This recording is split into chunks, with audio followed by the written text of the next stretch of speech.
नाम योगेंद्र बिसेन और मैं बालाघाट मध्य प्रदेश से हूँ। आज मैं किसान भाई के खेत में आया हूँ और इन्होंने मल्टीप्लायर तकनीक से अपनी धान की फसल लगाई है और इन्होंने जो अनुभव लिए हैं मल्टीप्लायर तकनीक के साथ, हम उन्हीं से सुनते हैं। हमारे साथ है हमारे किसान भाई। आपका नाम? मेहतरलाल मोहतुरे। हाँ, मोतुरे जी, आपने मल्टीप्लायर इस्तेमाल किया है? जी हाँ। कितने साल से कर रहे हैं आप? ये मेरा 3 4 साल का अनुभव है। अच्छा, ये 3-4 साल हो गया किसान भाई हैं जो मल्टीप्लायर का इस्तेमाल कर रहे हैं। अभी 3-4 सालों में इन्होंने जो अनुभव किए हैं, हम उन्हीं से सुनते हैं। बीच में मैंने छोड़ चुका था 3 साल करने के बाद में, लेकिन अभी ये मेरा पहला वर्ष है। 2 फसल हो चुकी है मेरी, एक खरीफ की फसल और ये रबी की मतलब रबी में मैंने मल्टीप्लायर का इस्तेमाल किया। उसमें मुझे उसका लाभ अच्छा मिला। और अभी खरीफ में भी मैंने मल्टीप्लायर का इस्तेमाल किया है। और चूंकि मैंने बीच में जो छोड़ने का कारण था कि मैं किसी दूसरे कंपनियों के प्रलोभन में आकर के मल्टीप्लायर को छोड़ चुका था, जिसमें मेरे खेत की जो मिट्टी है वो कड़ी हो चुकी थी और जिसका मुझे पूरी तरह से लाभ नहीं मिल रहा था। कीड़ व्याधि ज़्यादा आ रही थी।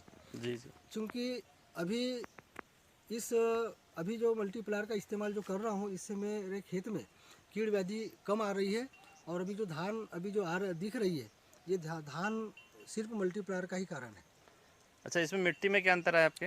मिट्टी में एक भुरभुरापन आया है इसमें, और मिट्टी में जो कड़ापना था वो समाप्त होकर के इसमें कुछ लचीलापन आया है।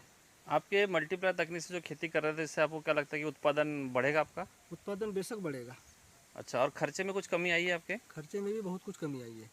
मतलब हमारे किसान भाई लगभग 3-4 साल से इसका इस्तेमाल कर रहे हैं और बीच में इन्होंने मल्टीप्लायर का 1-2 साल इस्तेमाल नहीं किया, तो उनको वो बेनिफिट नहीं मिले जो मल्टीप्लायर से मिलते थे। ये पुनः वापस पिछली फसल से अब मल्टीप्लायर का इस्तेमाल कर रहे हैं और अब इनके अनुभव ये है कि मल्टीप्लायर से इनको जो बेनिफिट मिला वो अन्य प्रोडक्ट से नहीं मिल पाया है। तो ये संतुष्ट हैं? आप संतुष्ट हैं मल्टीप्लायर से? बिल्कुल संतुष्ट हूँ मैं इससे। अब आप अब पूरा उसका फाइनली आपको जीरो बजट खेती करना है? नहीं नहीं, बिल्कुल अभी फाइनली इसी से खेती करना है और जीरो बजट में खेती करना है। हम चाहते हैं कि खेती में बहुत यानी शून्य खर्च, इसका शून्य खर्चा है। Okay okay okay. आपका बहुत बहुत धन्यवाद जो आपने अपनी जानकारी शेयर की है, और आप अन्य किसान को भी बताएं कि वो मल्टीप्लायर तकनीक को अपनाएं और अपना उत्पादन जो है वो बढ़े और कृषि लागत जो है वो घटे। और किसान के लिए जो है ये प्रॉफिटेबल फार्मिंग हमारा जो मैसेज है कि किसान जो खेती कर रहे हैं वो फ़ायदे की खेती में कन्वर्ट हो जाए। मोहतुरे जी, आपका बहुत बहुत धन्यवाद। आपने जो अपनी जानकारी हमारे साथ शेयर की।